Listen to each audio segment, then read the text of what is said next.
فيلمنا بيبدأ مع تيتي وهي بتتخانق مع زميلتها فالي في معمل المدرسة وبتكون عايزة تضربها، وكل الطلبة بيحاولوا إنهم يهدوا فيهم لحد ما بيروحوا لمكتب المديرة. وبتقول تيتي إنها أول مرة تدخل في خناقة لأنها كانت دايما البنت الخفية اللي محدش شايفها ولا مهتم يتعرف عليها. وبنرجع بالوقت لما كانت تيتي طالبة عادية في مدرستها، وبيجي زميلها علشان يتكلم معاها لأول مرة وبيطلب منها تساعده في الدراسة علشان يحسن من درجاته، وبتذاكر له كل مواده وبتكون السبب في إن درجاته تتحسن فعلا. لكن المشكلة إنها وقعت في حبه وهو بيكون عارفها علشان مصلحته بس، وبيبقى هو الوحيد اللي بيعاملها كويس في المدرسة علشان تفضل تذاكر له. وبعدها بتتنقل عيلتها لبيت جدهم لأن ما بقوش قادرين يدفعوا إيجار شقتهم، وبيكونوا كلهم متضايقين بسبب انطوائيتها لأن ملهاش أي أصحاب ولا زمايل في المدرسة ولا حتى حبيب. وبيحاولوا إنهم ينصحوها تتعرف على أصحاب جداد زيها زي أي حد في عمرها. وبسبب إنهم نقلوا جديد بتضطر تيتي إنها تنقل من مدرستها لمدرسة تانية جديدة، وبتبقى متوترة جدا في أول يوم ليها في المدرسة.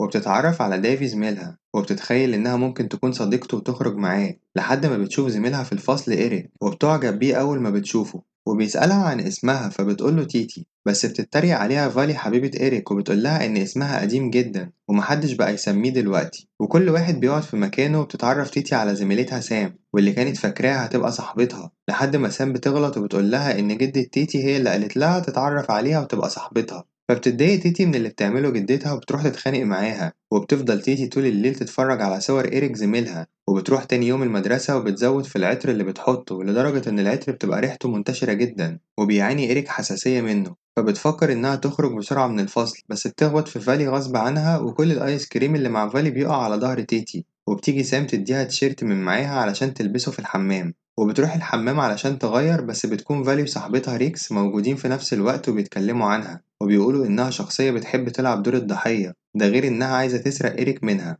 وبتروح تيتي تحكي لأصحابها زيكا ودافي إن فالي فاكراها بتنافسها وهي مش بتفكر حتى تقرب منها لأنها أجمل منها بكتير. بس بيقولها زيكا إنها لو شايفة نفسها وحشة يبقى أكيد العالم كله هيشوفها وحشة برضه ومحدش هيحب يتكلم معاها.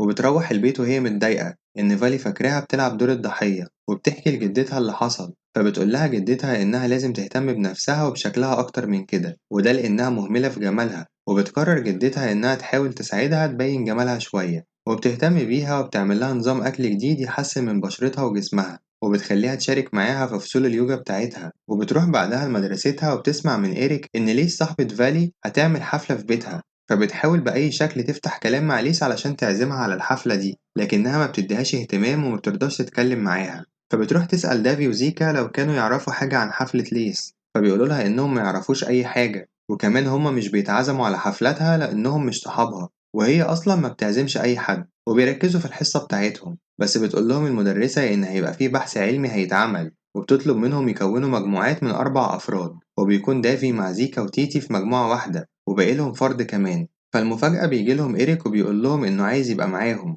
بسبب إنه لازم ينجح السنة دي وما يسقطش زي السنة اللي فاتت، فبيوافقوا إنه يبقى معاهم في مجموعتهم. وبتكون تيتي مبسوطة جدا إن إيريك معاها، وبيروحوا كلهم يقضوا يوم على الشط وبيتكلموا إنهم هيتقابلوا يوم السبت علشان البحث العلمي بتاعهم. فبيقول لهم إيريك إن السبت هو نفس يوم حفلة ليس وإنه لازم يروحها، وبيسألهم لو ممكن يأجلوا الميعاد للحد. فبتقول له تيتي إنها متعرفش حاجة عن حفلة ليس، لكنهم لو راحوا معاه الحفلة ساعتها مش هيعرفوا يدرسوا يوم السبت وبكده البحث هيتأجل للحد. فبيوافق إيريك إنه يبعت لهم دعوة للحفلة، وبكده بتكون تيتي عملت اللي هي عايزاه وإنه يتم دعوتها لحفلة ليس فعلا، وكمان معاها دافي وزيكا. وبعدها بيتجمعوا كلهم في بيت تيتي علشان يجهزوا لبس للحفلة، وبيكون مع زيكا كريم بيقول لها تستخدمه على بشرتها وإنه هيخليها أجمل بكتير، لكنه للأسف بيسبب لها إحمرار في كل بشرتها. وبيجيلهم دودو أخو ديفي الكبير علشان يوصلهم، بس هي بتتكسف قدامه وبتبقى خايفة إن الإحمرار ما يختفيش على ميعاد الحفلة. وبعدها بيجهزوا كلهم للحفلة وبيتحركوا عليها، وبتبقى تيتي متحمسة جدا لأول حفلة هتحضرها في حياتها، وبتقضي الوقت مع أصحابها. وبيبان على دافي إنه معجب بليس وبيحاول إنه يتكلم معاها لكنها بتتجنبه ولا بتديله أي اهتمام، فبيفضل قاعد بره زعلان لوحده لحد ما تيتي بتشوفه وبيحاولوا يهونوا عليه ويخرجوه من الحزن ده. بس بعدها بتيجي سام صاحبة تيتي وبتقول لها إنها تعبانة جدا وعايزاها معاها علشان تساعدها، وبتروح ناحية الحمام.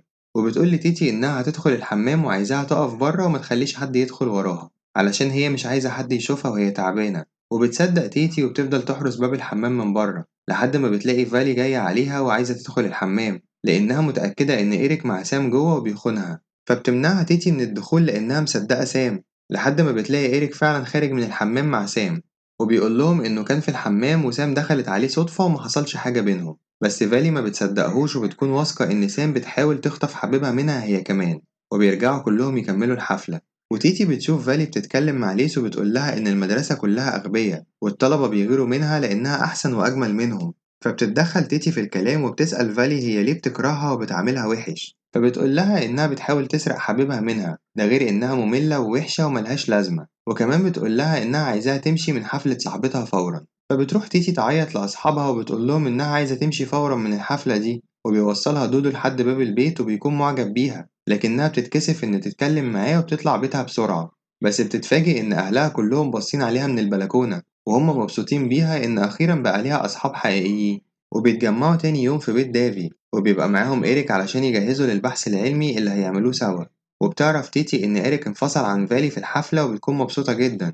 وبعد ما بيخلصوا مذاكرة بيعرض إيريك عليها إنها تيجي معاه تدريب الفرقة الموسيقية بتاعته، وبتلاقيه بيتقرب منها وبيقول لها إنه معجب بيها، وبتبقى فرحانة جدا إن إيريك معجب بيها أخيرا. وبيجي تاني يوم وبتكون في طريقها لمدرستها، بس بتجيلها سام صاحبتها وبتقول لها إنها عايزة تعترف لها بحاجة، وإنها كانت على علاقة مع إيريك في حفلة ليس فعلا، لكن فالي قطعتهم.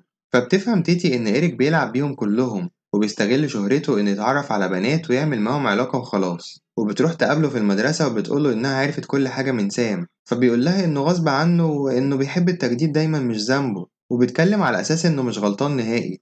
وبيجي وقت عرض المشروع بتاعهم وبتعرض تيتي المشروع، لكن بيشتغل بالغلط فيديو متصور لفالي وليس وهما بيغلطوا في المدرسة كلها لما كانوا في الحفلة. وما بتفهمش تيتي ازاي الفيديو ده جه على الفلاشة بتاعتها أصلا، بس بتقول فالي إن تيتي هي اللي صورت الفيديو ده وإنها شافتها وهي بتصورهم، وده لأنها عايزة تدمر شعبيتها بأي شكل. وبتحصل خناقة كبيرة بينهم لحد ما بيروحوا هما الاتنين لمديرة المدرسة، بس محدش بيرضى يقول لها سبب الخناقة. فبتقول لهم المديرة إنها هتفتح تحقيق في اللي حصل وممكن يتم استدعاء أولياء أمورهم كلهم. وبترجع تيتي وهي زعلانة من اللي حصل وبتنفجر في أهلها كلهم وبتقول لهم يسيبوها في حالها لأنها عايزة تعيش زي ما تحب وبالطريقة اللي تريحها، وإنهم لازم يبطلوا التدخل في حياتها بالطريقة الأوفر دي. وبتسيبهم وبتروح تعيط في أوضتها لوحدها، وبتفضل تتفرج على الفيديوهات اللي اتصورت في الحفلة لحد ما بتاخد بالها من اللي كان بيصور فالي وليس وهما بيتكلموا. وبتروح تاني يوم قدام مديرة المدرسة وبتحكي لها كل حاجة وبتقول لها إنها عرفت مين اللي صور الفيديو وحطه على الفلاشة بتاعتها من غير ما تاخد بالها وخلاها عرضته بالغلط، والشخص ده هو ليس نفسها صاحبة فالي واللي كانت بتتكلم معاها في الفيديو، وإن اللي صور الفيديو ده هو والدة ليس علشان يعرضوه. فبتعترف ليس إنها عملت كده فعلا، وده لأنها بتكره فالي لأنها بتعاملها معاملة وحشة ومش بتهتم برأيها في حاجة، ده غير إنها كانت بتتنمر عليها وهي صغيرة لدرجة إنها جابت لها اكتئاب. وبعد ما بقت صاحبتها كانت فاكرة إن معاملتها هتتغير معاها، بس فالي فضلت شخصية رخمة ومغرورة ومش بتحب إلا نفسها، علشان كده قررت تنتقم منها. وبتسمع فالي كلام ليس عليها وبتعيط وبتسيب مكتب المديرة وتمشي، بس بكده بتكون تيتي نجحت إنها تثبت براءتها إنها مصورتش الفيديو، وبيهنيها أصحابها على ذكائها وتفكيرها.